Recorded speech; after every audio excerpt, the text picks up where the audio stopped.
Good afternoon. It's Lindsay, and it is November 18th, 2022. It's Friday, and I just wanted to read a. As I've been speaking a lot lately about narcissism and the abuse, verbal abuse, and whatnot that they try to do when they hoover you and try to get back into your life. This is a follow-up from what a video I did yesterday, and this is just for my notes. I don't know if I'm going to post this or not on YouTube. I might not, but I want to read this message that I got from the individual who I spoke about yesterday. The same person. This is what he kept calling me all night last night, and finally I answered the phone, and it was late. I was, needing to sleep. One thing that they do is that they try to deprive you of rest and sleep. That's one tactic that they use so that you get confused and that, overwhelmed. But that's a very common thing that they do, is try to overwhelm you with sleep deprivation and just constant harassment via texting you or calling you nonstop. Even though you don't answer the phone, they'll keep calling and calling, but they might not leave a message. It's just all ways to bother a person when they are angry at you and they are trying to get their way with you. So these people can turn quite... these situations, when you're not, if you're not careful, they can escalate into something that could potentially become violent. When they get really angry, such as in my case, they might not be showing as angry as they are via all the texting or the phone calls and whatnot, but you know that if you were to confront that person or see that individual in person again, that it could be really bad if you got into some kind of an argument. You can imagine how angry that or what that could turn out to be like with these people, because they have so much rage built up, and they just explode, and there's no telling what they may do when they get really mad.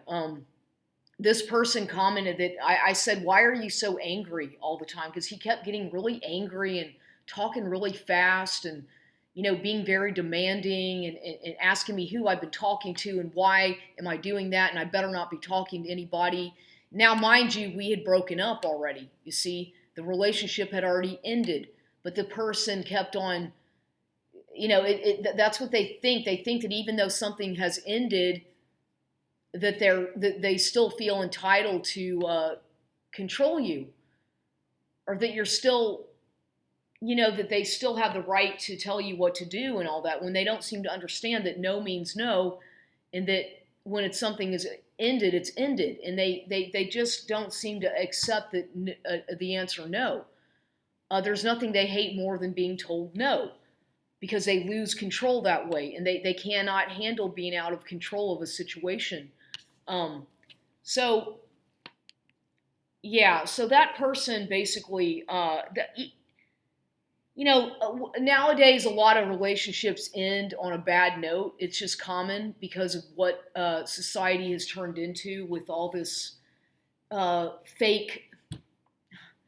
Okay, yeah, people are going to hate me for saying this, but the fake coronavirus and whatnot and all that pandemic stuff and all the isolation and whatnot, people were socially isolated. So a lot of people really went haywire on the internet and social websites trying to find people and meet people, maybe around the world, whatever, but it became quite common during the pandemic, quote unquote pandemic, which was fake, by the way.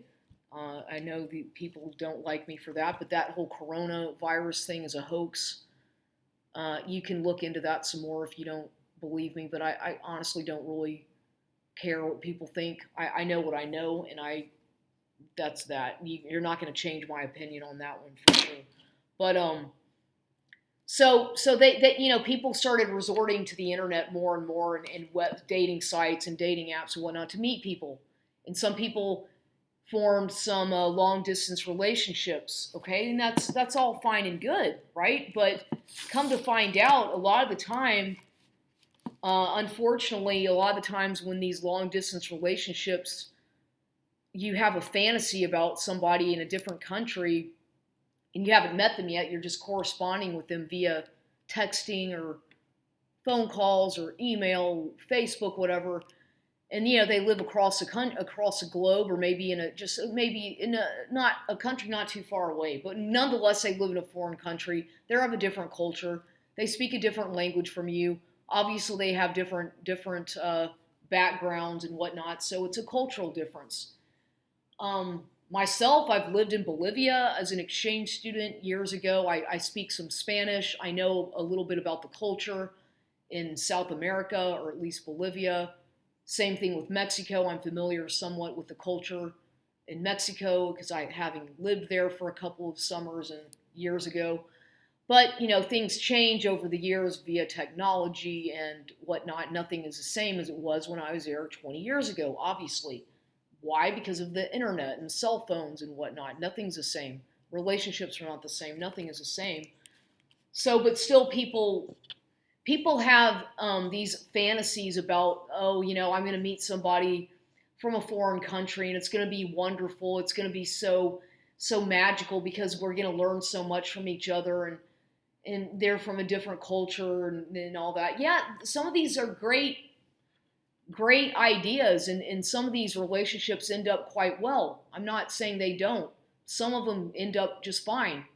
Others turn out to be a disaster. That when you are trying to have a long-term relationship with somebody who is, they come and they go, they come and they go, they come to your country for a while and then they leave to go back home, and then you see, and that to me is something that sometimes that can work for some people, but really, normally in those types of relationships, if you're the type of person who likes a commitment and you are a trustworthy individual, and you like consistency, a lot of the times that long distance thing is not going to work out for you because of the inconsistency, maybe a lack of trust, a lack of a lot of things. You don't know everything that person may be doing when you're not around them, and nor do you probably want to know or need to know. But do you really think that person, just because they say that they love you, that they like you, that they want to marry you and all this, do you really think that just because they say those things and they happen to live thousands of miles away that they're being truthful with you? Or do you think they're just saying that because they want an opportunity? Do you think they say that because they really feel that, even though y'all barely know each other except via a long distance relationship, and the time you spent together was brief yet intense? And so things move quickly. Relationships tend to move really quickly with these types of people, and I'm saying that a lot of these individuals have a plan, and they do have some very narcissistic characteristics. Whenever they are very pushy about a relationship and pushy about marriage, pushy about wanting to start a business with you, about your finances, about all these things that are in your life that are kind of your business, your personal life. You think at first you open yourself up to them and you tell them everything, you share information, you're very vulnerable, and then all of a sudden you realize that by the time they go back, or by the time their visa expires, whatever, their tourist visa, that, wait a minute, why did I tell that person all these things? Why did I allow them to live in the same house as myself? Why did I let them share a room with me, or live under my roof, share a bathroom? You start questioning yourself and questioning your sanity, because they make you so, they future fake with you so much, and they bombard you with all these compliments and flattery, and it's all, they say so many things like, oh, you're so beautiful and I love you, and they'll tell you these things every day. They'll tell you words of flattery every single day during the initial stages of these long distance foreign based relationships. They're going to tell you all kinds of things sometimes, okay? And this is very common. If you read about these relationships, these green card marriage fraud things, this is all very typical of what they do to lure you in and to entrap you and to mesmerize you and whatnot. This is something that they are very skilled at doing. They really are. I've met a few of these types of men, and I was married to one of them already in the past, and I learned my lesson the hard way. That they will flatter you. They're gonna charm you to no end, and you're gonna feel like you're a queen. You're gonna feel wonderful. It's all amazing. But then reality hits, and you realize whenever they start not getting their way with you, whenever you exhibit who whenever you show any aspects of who you are as a person, your own interests and things like that, they can't handle that. You realize, you start to see that they are very controlling and they're very domineering. They're very manipulative. They're very possessive. They're very jealous. They don't want you to talk to anybody. They don't want you to, for example, with me and this person who was living with me for 4 months happened to be from Mexico, okay? This person, I've had trouble in the past, with getting a job, certain kinds of jobs. I've had problems getting employment. I admit it. I have a very checkered job history, even though I've had lots of jobs and I have a lot of employment history. I've had some issues in the past with employment, okay? And I admit it. I'm also a targeted individual. So these things just kind of happen in my life. But for example, I had several job interviews. Whenever this person was living with me, I was in the process of applying for a lot of different jobs, lots of jobs at restaurants, at hotels, call centers, funeral homes, just about anything, all kinds of places. The gymnasiums. I applied at lots of different places, okay? And several of these places called me back and were interested. So I actually went to interview with probably, I want to say, at least 5 of these places I went to go to some interviews for, okay? Now, the narcissistic individual, foreign man living with me, even though he would shame, and by the way, I was still working part-time cleaning houses. I did have a part-time job. I did, during that time, maintain my other employment as a housekeeper. Now, this individual would berate me about make fun of me about the fact that I was only working as a housekeeper, and that, why am I doing that? Why am I degrading myself to that level? That's only for stupid people. That I must be stupid, I must be lazy, and all these things that he called me names, telling me that I was, basically calling me stupid because I was working cleaning houses. And actually, there's more people. I don't want to go all into that right now. But this person just basically shamed me to no end about that, because he thought that he thinks that. The person has thinks that he's so grandiose. They feel that even though that maybe they don't even speak English as a first language, they're not even a citizen of this country, but they feel that they have the right to dictate what you can do, what you should be doing, and how to do it. This person told me that I didn't even know how to clean. He made fun of me, telling me, he would make comments saying things like, well, I can tell that you've never cleaned a house before because you don't even know how to sweep. He made fun of the way I mopped. He made fun of the way I swept my floor. He made fun of the way I cooked. He basically was degrading me on every level you can imagine, to the point that he was trying to break me down mentally, emotionally, psychologically, to the point that I felt really low about myself and lost all my self-esteem, even though, I was doing the best I could. I found that I was trying to impress somebody and please a person who didn't give a shit about me, couldn't have cared less about my feelings, my interests, my likes. It was all about him, okay? And he made it real obvious that he didn't give a shit about what I wanted in life, about my desires, about my creativity. Nothing of that sort mattered to him whatsoever. It was about control, and more control. And about being number one, and about being the best, and that I'm just a sidekick. that I'm just his little object to play with while he tries to make a name for himself as a dishwasher or whatever the fuck job he was doing while he was here at work building shacks for a company, okay, contract work, whatever.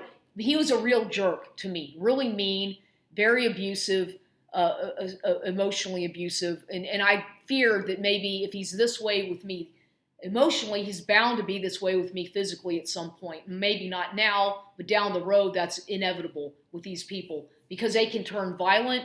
The minute they get what they want, that is to say, in this case, a green card, which is what he was after, then they change. You see a 360, okay? They do a complete fucking 360 on you. Once they know that you're going to marry, once, they think that you're going to marry them, or they think that you're under their control, they do a total fucking 360, and you see them for who they really are. Then they start getting really angry and abusive, and that's when I saw this man. That's when I saw his true colors. Okay, I really started to see who he really was, and his whole facade. He had a front going on. It was a front. He was two different people. Around me alone, he was one person. Out in public, he was a totally different person. And it was very weird. It was very strange. I was not allowed to be myself during the time he was living here. I was punished psychologically for listening to music that I liked. For everything that I did, he would psychologically punish me for if he didn't like it or approve of it, which was basically nothing. I felt like I was a prisoner in my own home, literally. It was the strangest feeling you can imagine. And until you've been through something like that yourself, you probably don't know what I'm talking about. Allowing a foreigner who you hardly know to live with you. And he basically wore out his welcome to the point that I had to kick him out. Several times I tried, he didn't want to go, and we ended up making up, and I let him stay. But the third time was a final straw, and I kicked him out, and that was it. He got out of here, and he had to, or else the police were going to get called, because my mother had to get, he called my mother. He called my mother, and my mother got her significant other on the phone and told him that if you don't get out of that house right now, I'm going to call the police. And so he obliged and got out of here. He packed his shit, flushed a bunch of crap down the toilet, which I don't know what, flushed papers down the toilet, and packed up his suitcase and got the hell out of here. I actually had to drop him off at some fucking cheap a motel a few miles away, a few blocks away here on the east side, okay? That's what it got down to. And then he had the audacity, even though he was kicked out, it was over, he got his plane ticket, he had the audacity to keep calling me from the motel, begging me to go with him to Mexico, begging me to please, please, please go with him back to Mexico, that he had to have me, that he can't live without me, that I had to go with him to Mexico. Please go back with him to Mexico. He begged, begged, begged, to the point that I felt really guilty. I felt bad, and I went to go visit him there at the motel, and he cried and cried and cried, and yet he was very angry, but he was crying and saying that, he was very, very, very upset. And that was the first time I ever saw him cry like that. But he was very mad and very upset, very emotional all at the same time. But he was acting very suspicious at the same time as all this was going on. When he walked me out to the parking lot when I left to go home that evening from that motel, he was suspicious, looking all around the parking lot, rolling his eyes up in the air. The things that he did are so weird. When I look back on some of the things that this guy did when he was around me are really weird. For example, whenever he would kiss me, okay, which he would sometimes practically force himself on me. Maybe I wasn't in the mood to be intimate or kiss him, and he would sometimes push his way into it, like push me, like very pushy sometimes. But I would notice, I tend to close my eyes a lot when I'm kissing somebody, whatever. I don't usually, whatever. But I opened my eyes a few times to watch this guy because I was curious, and he would have his eyes completely rolled up. Like he would roll his eyes back in the back of his head. His eye, you couldn't see his eyeballs. His the pupils were completely rolled back into his eye socket, and he would be moving his eyes around like that the whole time. He would be sticking his trying to kiss me and all that, and it was weird. And I thought, whoa, this is really strange.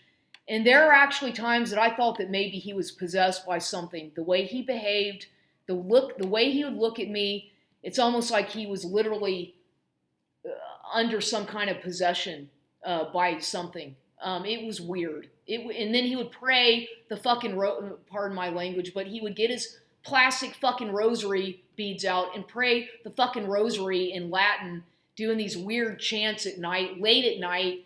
And he tried to get me to do that. I did it with him a couple of times at first, and I felt really weird doing it because I'm not Catholic and I wasn't raised that way, and I'm just not into praying the rosary because I was raised Episcopalian, but basically I'm an agnostic nowadays, or I'm not religious. I'm just agnostic. And he would try to guilt trip me about not he didn't like it that I didn't want to pray the rosary. He didn't like it that I wasn't Catholic, that I didn't go to church. Okay, he would punish me psychologically because I wasn't. He wanted a Puritan. He was looking for somebody who was like a Puritan type woman who was going to cook and clean and stay at home and be a housekeeper and a sex slave. And he was all into this book. I can go on and on about the weird stuff, but basically he started to treat me and look at like I was a slave. And back to the whole job thing, I'd go to these job interviews and he would insist on going with me to some of them, and I would never get the job. He'd tag along with me to some of these job interviews, and I would not get hired. And then the couple times I did get hired for a couple of jobs that were late night jobs, he did not want me to do those jobs. He said, no, I don't want you to do that because you need to be home when I come back. And even though he worked till really late sometimes at this restaurant cleaning dishes, and he'd get here sometimes at 12 o'clock, 1 o'clock, whatever, and he'd come here acting all bizarre and acting like he was, it was weird, like he was on some kind of something, like a cocaine or I don't know whatever. But he would act his behavior was very, very erratic. He'd keep me up at all hours of the night, not letting me go to sleep, knowing that I needed to get up early to go to the gym. He hated that I went to the gym. He didn't want me to go to the gym. He would sleep. He was very lazy physically. He ate all my food. He just would eat all the fucking food. I ended up having to get so much fucking food. Yeah, he'd buy his own food, but it would be gone within 2 days. He ate so much food that it'd be gone within 3 days. The amount of food that he ate, I started to eat more when he was here. And I was like, my God. And he just ate a whole lot. And he was a big guy. Okay? But he just would drink all my water he would drink all my fucking water that I would have to constantly refill the fucking water, go get water for 35 cents. He was always drinking all my water and eating all my fucking food. Okay, or all the food would be gone within a couple of days. And he ate a bunch of meat and chicken and shit like that. I'm a vegetarian, and so that became a problem because I don't eat meat, and I'm a vegetarian. So the meat, I was getting disgusted with all the frozen fucking meat in my refrigerator. He took up all my space. He invaded my space. He criticized me, told me I should not be a vegetarian, told me I needed to eat meat, that I was weak. Even though I'm not weak, he told me a bunch of shit, and it was a bunch of hogwash so that he could get his way with me. Okay, it's all about control with these people. They want to totally control you, and that's all they want to do.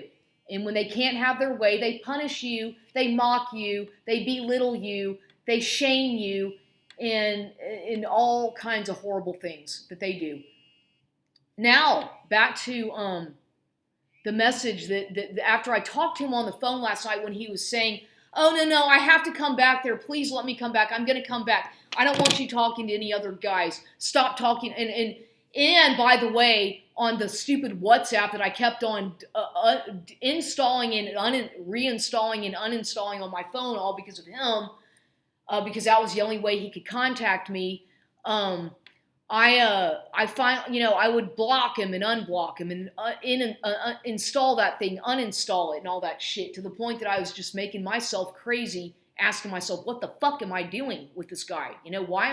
This guy is gaslighting me and making me fucking crazy. And he started getting really sending me a lot of harassing messages on WhatsApp, demanding that I tell him who I was talking to, and saying that he knows I've been talking to somebody because it shows on my status that I was on the phone. And I said, what does it matter who I'm talking to? I'm allowed to have friends. I talk to other people. I've got some friends who I talk to, and what's the problem? I'm in Texas, you're in Mexico. We're not together. Why does it matter to you? Okay, what's the big deal? And he would throw a fucking rage fit about that, or go ballistic on me because I would be talking to a guy or talking to somebody. He would fucking go nuts. And even though we're broken up, okay, I was still talking to him even though the relationship was clearly over. I didn't go to see him in Mexico. I don't want to go to Mexico. I didn't want to. I was afraid for my life. I didn't feel safe going to visit this guy in Mexico. Why should I, after the way he treated me? And he still couldn't register that in his petty mind why I didn't want to go to Mexico. And plus, he was not taking into consideration the fact that I fucking work, that I've got to try to earn money, and that I have other issues, that I don't want to go to fucking Mexico and live with him he was trying to get me to go there. I said, if I go there, I'm only going to go there for a couple of days, okay? And he said, no, you have to stay. You have to stay for at least a month. It's not fair. It's not fair. I said, what's not fair? I don't want to live in Mexico. I don't want to. I don't feel comfortable with you, and I don't want to live in Mexico. I like where I live. And he would go crazy. He would go nuts with anger about the fact that I didn't want to go spend 2 fucking months in Mexico while he's supposedly working from home full-time as a telemarketer or as a customer service for fucking Comcast in Mexico, so he says. For all I know, that's a lie. For all I know, everything he says is a fucking lie. I don't know the guy from Adam, but I feel like he's a pathological liar, and it's a good thing that I trust my instincts. But this is what he also said. This is a message from he would talk to. I would end up talking to this guy on the phone sometimes for 2-3 hours a night. Okay, sometimes for 2 hours, upwards of 2 hours sometimes, and him claiming that he was a targeted individual, that he needed help, that I was the only person he could trust, that they were out to get him, that they're doing this, that they do all kinds of, yeah, maybe he's a targeted individual such as myself, but I don't really know. But he was punishing me for whatever reason. And it got to be pretty intense with the arguing. I've never argued that much with anybody in my life. As far as relationships go, I've had plenty of them, but never that much arguing with anybody. Ever, ever, ever. So he says, this morning I get up, there's a message from him this morning that says, I'm really... Okay, this is to prove that I'm not making this shit up. Look. I'm really sorry. I still feel life quite difficult without you, Lindsay. I still experiment all stalking, and I find it so hard to believe you don't care and you prefer to find somebody else in a dating app. I don't have dating apps on my phone. I've said that 100 times. I go to dating sites, if even, but not dating apps. And then he says, so dating apps, find somebody, and he was doing this to me the whole time he was here, by the way, dating apps and shit like that. He's a fucking hypocrite. He says something, what, now I've lost my place. Dating app or somebody from your past. I cried for Nimrod. Nimrod was my cat. Because I felt it was my own life dying. If you decide to do the same to me, I feel forced to do this horrible situation in which, in which, I'm going to read the rest because it's too hard to read it that way. In which I'm supposed to survive alone. I'm afraid. I'm sorry. Don't even so confident anymore. At least let me be part of this targeted individual's conversation. I think I read that already yesterday. I don't remember. I think I've already read that. Yeah, I did read that. But this was from, oh, this is the one I'm talking about that I wanted to read from this morning. That was all from the other day, I guess. Yeah, that was from yesterday. Here's from today, I believe. Is it from today? Or, wait a minute.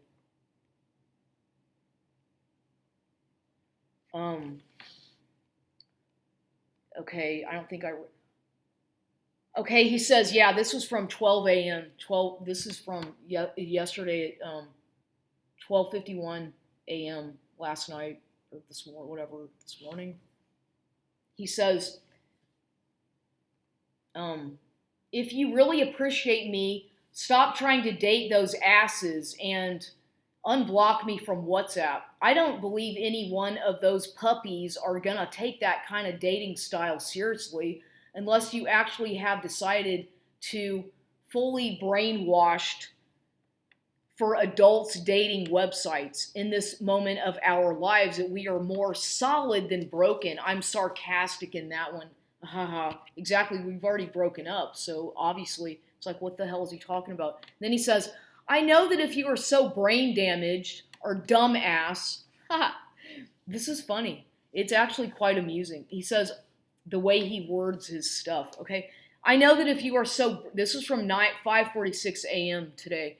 I know that if you are so brain damaged and dumbass to not appreciate me because you believe I'm gay, liar, cheating, LGBT, then you behave like most of the stalking perpetrators and I know is not worthy to stay with somebody who has mistreated me so bad, so frequently, but it has been years and I really like you, although I already know your behavior is offensive, disrespectful, and wrong. I quite honestly, I'm hoping this relationship can get better, stronger, and get fixed.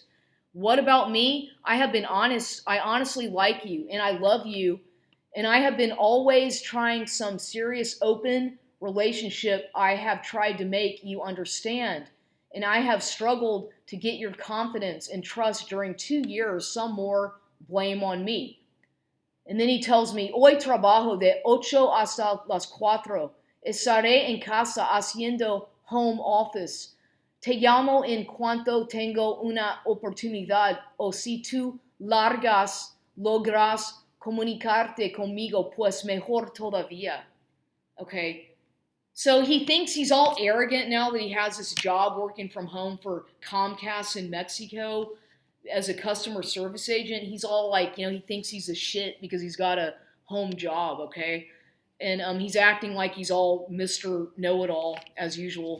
And so it's kind of funny the way he is. And last night when he was talking to me, he was going for a walk and he's like, turn on your web camera. I want you to go for a walk with me. Turn on your camera. And I said, I don't want to fucking do a video call. I'm in bed trying to sleep. I want you to see the city that I live. It's so much better than your neighborhood. It's so much better here. It's so much better here than in your neighborhood. And I was like, okay, whatever, fine. I don't really give a shit what you think, but I live here, you live there. They want to turn everything into a battle, a war. It's almost like I felt like I was in a World War III against Mexico and the United States, okay? He's always trying to compare and contrast Mexico and the U.S. Mexico is better. His neighborhood's better. His house is better. It's cleaner. It's this, it's that. Everything's better, better, better. Okay, good. Then stay the fuck in Mexico and I'll stay in my country. Okay? I live in the U.S., you live in Mexico, and I'm a citizen of this country. And thank God I am. Okay? So there. Quit trying to, shove it up your kazoo, sir. This is just an example of how fucking crazy these relationships can get when you're with somebody of a different culture, different religion. And I'm not trying to, I'm just being real honest about this because it happened to me. Anyway, it's just, it's very eye-opening. it really opens up your mind or your eyes to how people can really be when they really want something or when they're desperate.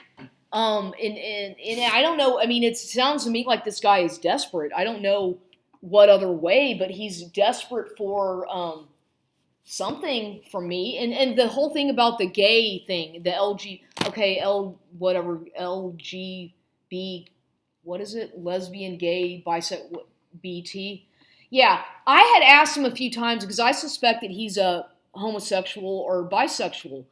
I think that he probably, in my opinion, after living with him for 4 months, he exhibited a lot of behaviors that are typical of homosexual males who are still in the closet, or bisexual males who are afraid of admitting that they're bisexual because maybe they had some bisexual experiences in the past or homosexual experiences in the past where they feel a little bit ashamed or confused. Well, that's exactly how this guy behaved. He would go on and on about disliking gays, about how he can't stand them, and how, they hit on him all the time, and they're constantly trying to get him, making sexual advances towards him. And I said, well, okay, so are you gay? Have you ever been with it? I mean, if you are, just tell me. I'm not a homophobic, but I'd like to know if you're a homosexual or not. I myself am heterosexual. I don't have an attraction, physical attraction towards women. I've never been with a woman, and that's just me. Now, to each his own. But if this guy is bisexual, then I would like to know. I need to know these things. If I'm going to be intimate with somebody who's actually been with a man before, I prefer to know this, obviously. And so every time I would ask him this, he would change the subject, or he would couldn't look at me in the eye. He would start blinking his eyes and looking all around the place, like twitching his eyes, like he was very nervous and uncomfortable. And so, that sort of indicated to me that maybe he is, whatever. Maybe he has a preference for men or is bisexual. I don't know. But anyway, he got very combative on that whole topic, and so I kind of started to think that maybe he's just hiding something. Maybe he is not being honest with me about his sexual preferences or his past. Because he'd be very vague about his past, about his past relationships. Every time I'd ask him about his past relationships, he'd say, "Well, I was celibate for 8 years," or "I haven't been with anybody for 8 years," or some on and on about some woman in Argentina and whatever happened in Argentina back in 2007 or whatever. I don't exactly know, but whatever it was pretty bad, I guess, obviously, because he claims that that's when he became a targeted individual, and that's when they started stalking him and doing all these perverted things to him. And apparently something happened there that he doesn't want to talk about, that he's not telling the truth about, or he's telling half-truths about, in my opinion. So basically he's ashamed about something, I guess, or whatever. He's being targeted supposedly because of his sexual past, is what it looks like to me. And I don't know if he's being honest. I don't know if he's making this stuff up. But nonetheless, I was a victim of his abuse, verbal and psychological abuse. And that's that. I just thought I'd talk about that. And that's all for today. Next time, I'll start doing more videos about other topics. Now that this is over, I'm going to finally block this person forever, once and for all. I think I'm not going to keep letting him back into my life for more abuse.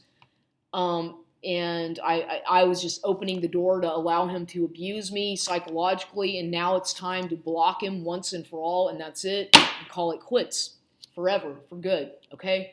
That's what I'm trying to do with this person, even though I kept feeling sorry for him, feeling guilty, and then asking myself, well, why? It's not my responsibility. I shouldn't feel that way, because he kept laying these guilt trips on me like, oh, I can't, I just trying to make me feel like his situation in the past is my fault. Like his situation, it's all my fault, okay? It's not my fault that It's not. And I need to quit blaming myself for something that I'm not responsible for because it's not my fault. This person is the one who contacted me initially on my previous YouTube channel and lured me in to a fake relationship, manipulated me and lied to me, and that's what happened. And yeah, so I learned another really good, valuable lesson out of all this too. Number one, trust your gut feelings about people, your intuition. Don't always, don't, you know, yeah, don't always put it to the test just because it might seem interesting or fun or, you know, like a challenge. No, no, no. These kinds of relationships, if you get bad feelings about something or a situation and you feel like somebody might be lying to you, well, most likely you're right. Most likely your gut feeling is correct, and you should probably listen to your instincts and listen to people who maybe your friends, maybe you have a few people in your family or people who might be warning you and actually care. You might want to listen to them too because maybe they're trying to warn you about something.